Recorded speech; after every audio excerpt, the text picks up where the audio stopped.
किया है। रब्बे कायनात फरमाता है वस्कुर फिल किताब इस्माइल, और किताब में इस्माइल को याद करो। ये है कुरान मजीद की तालीम। आज दफा लोग कहते हैं कि तुम सिर्फ नबियों के वलियों के किस्से बयान करते रहते हो, तो उनके लिए अर्ज है कि नबियों का वलियों का जिक्र करना, उनकी सीरत, उनके अखलाक व किरदार को बयान करना, ये कुरान ही की तालीम। अब सूरह मरियम पढ़कर देख लीजिए, कहीं अल्लाह ने इरशाद फरमाया कि किताब में इब्राहिम को याद करो, कहीं फरमाया किताब में इस्माइल को याद करो, कहीं फरमाया किताब में इदरीस को याद करो, कहीं फरमाया किताब में मरियम को याद करो। मरियम ये अल्लाह की वलिया है, तो पता चला नबियों का वलियों का जिक्र करना ये भी इबादत है। नबियों का जिक्र ये भी अल्लाह का जिक्र है, वलियों का जिक्र ये भी अल्लाह का जिक्र है, सहाबा का जिक्र ये भी अल्लाह का जिक्र है, अहले बैत का जिक्र ये भी अल्लाह का जिक्र है। फरमाया वस्कुर फिल किताब इस्माइल, किताब में इस्माइल को याद करो। आगे फरमाया इन्नहु कान सादिकल वाद, बेशक वो वादे का सच्चा था। यह हजरत इस्माइल अलैहिस्सलाम का बहुत प्यारा वस्फ है। आप वादे के पक्के थे। यकीनन तमाम अंबिया किराम वादे के सच्चे हैं, मगर हजरत इस्माइल अलैहिस्सलाम वादा निभाने में एक मुमताज मकाम रखते हैं। इसीलिए अल्लाह ताला ने आपके इस वस्फ पाक को जिक्र करते हुए फरमाया इन्नहु कान सादिकल वाद, बेशक वो वादे का सच्चा था। किताबों में लिखा है कि आप किसी से वादा फरमाते, कैसी ही मुश्किल होती आप उसे पूरा किया करते थे। एक मर्तबा हजरत इस्माइल अलैहिस्सलाम और आपका एक दोस्त किसी बस्ती के करीब से गुजर रहे थे, तो आपके दोस्त ने अर्ज किया कि हुजूर आप बस्ती में तशरीफ ले जाइए और जरूरत की चीजें खरीद कर लाइए, या आप यहाँ तशरीफ रखिए, मैं जाता हूँ और जरूरत की चीजें लेकर आता हूँ। आपने फरमाया मैं यहाँ बैठता हूँ, तुम जरूरत की चीजें लेकर आओ। वो शख्स बस्ती में गया, खरीदारी की। अब उसे याद ही नहीं रहा कि हजरत इस्माइल अलैहिस्सलाम मेरा इंतजार फरमा रहे। वो किसी दूसरे रास्ते से निकल गया। इस वाक़ये को कई दिन गुजर गए। एक दिन अचानक वो शख्स वहां से गुजरा तो देखा हजरत इस्माइल अलैहिस्सलाम अभी तक यहीं तशरीफ फरमा। उसने हैरानी से कहा कि आप अभी तक यहीं पर है? फरमाया तुम्हारे इंतजार का वादा फरमाया था, मैं जब तक तुम ना आते मैं कैसे जा सकता। ये है वादे के सच्चे, ये है अल्लाह के नबी हजरत इस्माइल अलैहिस्सलाम, जिनकी याद में हम कुर्बानियां करते हैं। हर साल हजारों जानवर रब के नाम पर हम कुर्बान करते हैं। ये बड़ी अच्छी चीज है, कुर्बानी करनी है, जरूर करनी है। जिन पर वाजिब है उनको तो करनी ही करनी है, वरना गुनहगार होगे। मगर इसके साथ साथ जिनकी याद में कुर्बानी करते हैं उनके अखलाक भी अपनाने हैं, उनकी सीरत को भी अपनाना है, उनके किरदार को भी अपनाना है। आप वादे के सच्चे थे, वादा निभाना ये हमारे दीन में शामिल है। मगर हमारा हाल क्या है, हम वादा करते हैं मगर वादा खिलाफी करते हैं, वादा निभाते नहीं है। किसी को का कर्ज लौटाना, उससे वादा कर लिया कि फला तारीख को दे दूंगा, मगर हम वादा पूरा नहीं करते, हम कर्ज नहीं लौटाते हैं। हजरत ज़ी वक़ार याद रखिए, झूठा वादा करना या वादा खिलाफी करना ये हराम है। नबी पाक सल्लल्लाहु तआला अलैहि वसल्लम ने इरशाद फरमाया कि जो शख्स मुसलमान झूठा वादा करे, वादा खिलाफी करे, तो उस पर अल्लाह ताला तमाम इंसानों की और तमाम फरिश्तों की लानत है। न उसका कोई फर्ज कबूल होगा, न उसका कोई नफल कबूल होगा। मोहतरम हजरात, वादा खिलाफी किसे कहते हैं, ये जरा तवज्जो से सुनिए। अहम सवाल है, वादा खिलाफी किसे कहते हैं? तो खुद सरकार अलैहिस्सलातु वस्सलाम ने इरशाद फरमाया कि वादा खिलाफी ये नहीं कि आदमी वादा करे और उसकी नियत उसे पूरा करने की भी हो, बल्कि वादा खिलाफी ये है कि आदमी वादा करे और उसकी नियत उसे पूरा करने की ना हो। यानी वादा खिलाफी का ताल्लुक नियत के साथ है। मिसाल के तौर पर मैंने या आपने किसी से वादा किया कि फला वक्त मैं आपसे मिलूंगा या आपके पैसे लौटा दूंगा। अब दिल में मिलने की नियत है, दिल में कर्ज लौटाने की नियत है, मगर किसी वजह से न लौटा सका, न मुलाकात कर सका, तो ये वादा खिलाफी नहीं। यह हदीस पाक में सरकार अलैहिस्सलाम ने इसे इरशाद फरमाया है। तो वादा खिलाफी का ताल्लुक नियत के साथ है। मोहतरम हजरात, हजरत इस्माइल अलैहिस्सलाम का एक प्यारा वस्फ ये है कि इन्नहु काना सादिकल वाद, कि बेशक वो वादे का सच्चा था। हमें चाहिए कि जिनकी याद में कुर्बानियां करते हैं उनकी सीरत को भी अपनाए और हम भी अपने अंदर वादा खिलाफी से बचे और वादे के पक्के हो जाए, हम भी वादे की सच्ची हो जाए। हजरत इस्माइल अलैहिस्सलाम का एक दूसरा प्यारा वस्फ बयान करते हुए अल्लाह ने इरशाद फरमाया, वकान यअमुरु अहलहु बिस्सलाति वज़्ज़का, और वो अपने घर वालों को नमाज और ज़कात का हुक्म देता। ये कितना प्यारा वस्फ, यह हम जिम्मेदारी है। हर शख्स को चाहिए कि अपने घर वालों की इस्लाह की तरफ तवज्जो दे। आज मुआशरा तनज़्ज़ुली की तरफ बढ़ रहा है, जिल्लत की तरफ बढ़ रहा है। मुआशरे के नौजवान को देखें, बेराह होते जा रहे हैं, आवारा गर्दी बढ़ रही है, बेहयाई में दिन ब दिन इजाफा हो रहा है, बड़ों का एहतराम कम हो रहा है, मस्जिदों की रग़बत खत्म हो रही, नौजवानों को देखे गलियों में सड़कों पर उधम मचाते, इल्मे दीन से दूरी, मस्जिदों से दूरी है।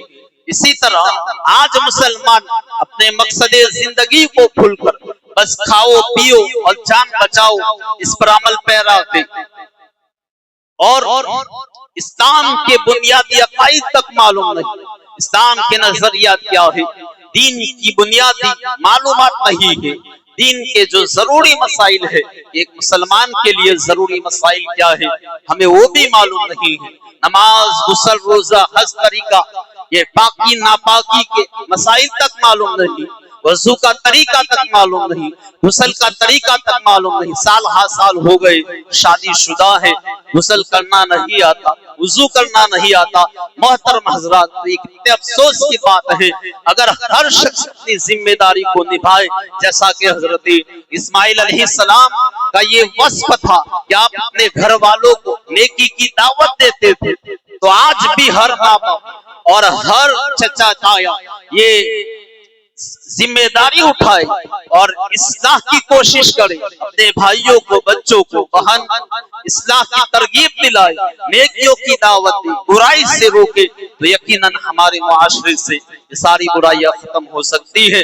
तो जिनकी याद में हम कुर्बानी करते हैं उनका ये प्यारा वस्फ है, जो वकान यअमुरु अहलहु बिस्सलाति वज़्ज़का, जो अपने घर वालों को नमाज और ज़कात का हुक्म देते थे। मोहतरम हज़रात, तो हमें चाहिए कि हम भी ये वस्फ अपने अंदर पैदा करें, हम भी वादे के सच्चे हो जाए। दूसरा वस्फ है वो भी अपने अंदर पैदा करें कि हम भी नमाजों के पाबंद हो जाए और दूसरों को भी, घर वालों को भी नमाज की और नेकियों की दावत देते रहे। हज़रात इज़्ज़ी वक़ार, बुखारी शरीफ की हदीस पाक है, बड़ी प्यारी हदीस पाक है। आप जानते होंगे हजरत इस्माइल अलैहिस्सलाम अभी दूध पीने की उम्र में थे जब आप और आपकी वालिदा हजरत हाजरा रज़ियल्लाहु ताला अन्हा मक्का मुकर्रमा आ गए। हजरत इस्माइल अलैहिस्सलाम यहीं बड़े हुए, यहीं पर कबीला जुरहम की एक खातून के साथ आपका निकाह हो गया, शादी हो गई। हजरत इब्राहिम अलैहिस्सलाम कभी कभी आपसे मिलने के लिए तशरीफ लाया करते। बुखारी शरीफ में है, बड़ी प्यारी हदीस, और से सुनिएगा। एक मर्तबा हजरत इब्राहिम अलैहिस्सलाम ने मक्का मुकर्रमा में अपनी अहलिया को और अपने शहजादे इस्माइल अलैहिस्सलाम को छोड़ दिया था और आप मुल्क शाम में रहते थे। एक मर्तबा हजरत इब्राहिम अलैहिस्सलाम मक्का मुकर्रमा, उस वक्त हजरत इस्माइल अलैहिस्सलाम घर पर मौजूद नहीं थे, तो आपकी बहू यानी हजरत इस्माइल अलैहिस्सलाम की अहलिया जो हजरत इब्राहिम की बहू होती है, उसने आपका इस्तेकबाल किया। तो आपने पूछा इस्माइल कहाँ? अर्ज किया कि वो हलाल कमाई के लिए बाहर तशरीफ ले गए। हजरत इब्राहिम अलैहिस्सलाम ने फरमाया कि जिंदगी कैसी गुजर बसर कैसी चल रही है? अर्ज किया कि बहुत बूढ़े हालात, तंगी में दिन गुजर रही, शिकवे शिकायत शुरू कर दिए। तो हजरत इब्राहिम अलैहिस्सलाम ने अपनी बहू के शिकवे सुनने के बाद फरमाया कि इस्माइल आए तो उसे मेरा सलाम कहना और उसे कहना कि युगय्यर अतबत बाबेही, कि अपने दरवाजे की चौखट बदल डालो। ये कहकर हजरत इब्राहिम अलैहिस्सलाम मुल्क शाम वापस तशरीफ ले गए। हजरत इस्माइल अलैहिस्सलाम तशरीफ लाए तो आपको घर के अंदर कुछ अपनायत महसूस हुई, हवाओं में फिजाओं में जानी पहचानी महक महसूस हुई, कुछ खास अनवारों तजल्लियात की रोशनी थी। अहलिया से पूछा, बीवी से पूछा कि आज कोई आया था? अर्ज की के हाँ, इस हुलिये के बुजुर्ग तशरीफ लाए थे। सारी तफसीलात बताई। फरमाया वो मेरे वालिद अल्लाह के खलील इब्राहिम अलैहिस्सलाम थे। उन्होंने मुझे हुक्म दिया है कि तुम्हें तलाक दे दूं, तुम्हें जुदा कर दूं, घर से निकाल दूं। ये कहकर हजरत इस्माइल अलैहिस्सलाम ने अपनी अहलिया को एहतराम के साथ मैके भेज दिया। कुछ अरसे के बाद आपने फिर कबीला जुरहम की एक दूसरी खातून हजरत राअला के साथ निकाह फरमाया। फिर ऐसा ही हुआ। एक दिन हजरत इब्राहिम अलैहिस्सलाम मक्का मुकर्रमा तशरीफ लाए तो आपकी नई बहू ने इस्तेकबाल किया। हजरत इब्राहिम अलैहिस्सलाम ने पूछा इस्माइल कहाँ? कहा कि वो रिस्क की तलाश में निकले हैं, बाहर तशरीफ ले गए। पूछा कि हालात कैसी, जिंदगी कैसे गुजर रही है?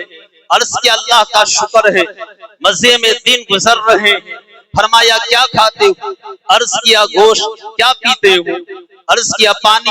आपने दुआ देते हुए कहा अल्लाहुम्मा बारिक लहुम फिल लहमी वल माए, ऐ अल्लाह उनके लिए गोश्त में और पानी में बरकत अता फरमा। हमारे आका सल्लल्लाहु अलैहि वसल्लम इरशाद फरमाते हैं कि उन दिनों मक्का में अनाज नहीं होता था, वरना हजरत इब्राहिम अलैहिस्सलाम उसके लिए भी दुआ फरमाते। फिर सरकार खुद फरमाते हैं कि पूरी दुनिया में कहीं पर भी गोश्त और पानी से सिर्फ गुजारा नहीं हो सकता।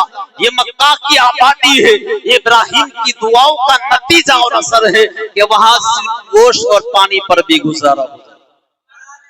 खैर हजरत इब्राहिम अलैहिस्सलाम अपनी नई बहू की शुक्रगुजारी से बहुत खुश हुए और फरमाया कि इस्माइल आए, मेरा सलाम कहना और उसे कहना कि युसब्बितु अतबत बातिही, कि अपने घर की चौखट को साबित रखे। ये कहकर हजरत इब्राहिम अलैहिस्सलाम तशरीफ ले गए। जब इस्माइल अलैहिस्सलाम तशरीफ लाए आज फिर हवाओं में फिजाओं में एक जानी पहचानी खुशबू महसूस, कुछ खास तजल्लियात नजर आए। अहलिया से पूछा कि आज कोई आया था? अर्ज किया कि हाँ, इस शक्ल सूरत के एक बुजुर्ग तशरीफ लाए थे, बड़े हसीन और जमील थे, बड़ी नेक तबीयत वाले थे। फरमाया वो मेरे वालिद जीशान अल्लाह के खलील मेरे वालिद मोहतरम हजरत इब्राहिम अलैहिस्सलाम थे और उन्होंने हुक्म दिया है कि मैं तुम्हें अपने निकाह में बरकरार रखूं। मोहतरम हजरात, अब यहाँ पर उलमा ने बड़ी शानदार बातें लिखी है। हजरत इस्माइल अलैहिस्सलाम की यही ज़ौजा है, यानी दूसरी ज़ौजा हजरत राला है, जिनकी औलाद से प्यारे मुस्तफा की विलादत। यही वो ज़ौजा है जिनको प्यारे मुस्तफा की दादी जान बनने का शरफ हासिल हुआ। अब यह हदीस पाक से बहुत सारी बातें सीखने को मिलती है। एक नुक्ता बयान करके गुफ्तगू खत्म करता हूँ। मोहतरम हजरात, हजरत इस्माइल अलैहिस्सलाम की पहली ज़ौजा को, पहली बीवी को नाशुक्री की वजह से हजरत इब्राहिम अलैहिस्सलाम के कहने पर हजरत इस्माइल अलैहिस्सलाम ने तलाक दे दी। अब इसका मतलब ये नहीं कि बीवी नाशुक्री हो तो तलाक देना लाजिम है, उसको घर से निकाल दो, तलाक दे दो, ये जरूरी नहीं है। आप ध्यान से सुनिए, एक वजाहत है कि हजरत इस्माइल अलैहिस्सलाम की पहली बीवी ने नाशुक्री की, तो हजरत इब्राहिम के कहने पर हजरत इस्माइल अलैहिस्सलाम ने तलाक दे दी। लेकिन इसका मतलब ये नहीं है कि जो बीवी नाशुक्री करे उसे घर से निकाल दो, उसे तलाक दे दो, ये जरूरी नहीं है। बल्कि उस तलाक की हिकमत को समझो, उस तलाक की नौइयत को समझो। असल में आदम अलैहिस्सलाम की पेशानी में प्यारे मुस्तफा का नूर पाक रखा गया था और अल्लाह ताला ने आपसे वादा लिया था कि इस नूर पाक की खास हिफाजत और उसकी ताज़ीम और तकरीम के लिए अपने वक्त की आला तरीन निहायत नफीस निहायत नेक खातून के साथ निकाह किया जाए, नेक खातून की तरफ इस नूर पाक को मुंतकिल किया जाएगा। यही वादा हजरत आदम ने अपने बेटे हजरत से शीश से लिया, हजरत शीश ने अपने बेटे से लिया। यूं चलते चलते नस्ल दर नस्ल ये सिलसिला चलता रहा। हजरत इस्माइल अलैहिस्सलाम की पेशानी में भी यही नूर पाक चमक रहा था। चूंकि आपकी पहली ज़ौजा, पहली बीवी नाशुक्री की तबीयत रखती थी, इसलिए वो प्यारे मुस्तफा की दादी जान बनने की लायक नहीं थी। इसलिए हजरत इब्राहिम अलैहिस्सलाम ने उसे तलाक देकर दूसरी खातून के साथ निकाह करने का हुक्म दिया। यानी ये तलाक इसलिए नहीं दिलवाई गई थी वो नाशुक्री थी, बल्कि इस प्यारे मुस्तफा के नूर की ताज़ीम में ये तलाक दिलवाई गई। मोहतरम हज़रात, और इस हदीस पाक से दूसरी बात जो हमें पता चलती है वो है हजरत इस्माइल अलैहिस्सलाम का अपने वालिद के साथ जज्बाती लगाव। कैसा कमाल का लगाव है, कैसी बेमिसाल मोहब्बत है कि आप सिर्फ हवाओं में मौजूद खुशबू से वालिद मोहतरम की आमद को पहचान रहे हैं। तो मोहतरम हजरात, जिनकी याद में हम कुर्बानी करते हैं, हम पर लाजिम है हम उनकी सीरत को अपनाए, उनके किरदार को अपनाए, उनकी कैरेक्टर को अपनाए। हजरत इब्राहिम की सीरत को अपनाइए, हजरत इस्माइल अलैहिस्सलाम की सीरत को अपनाइए। तो मोहतरम हजरात, तब जाके हम हकीकी मानों में मुसलमान बन सकते हैं। अल्लाह ताला हम सबको अमल की तौफीक अता फरमाए। अस्सलाम वालेकुम।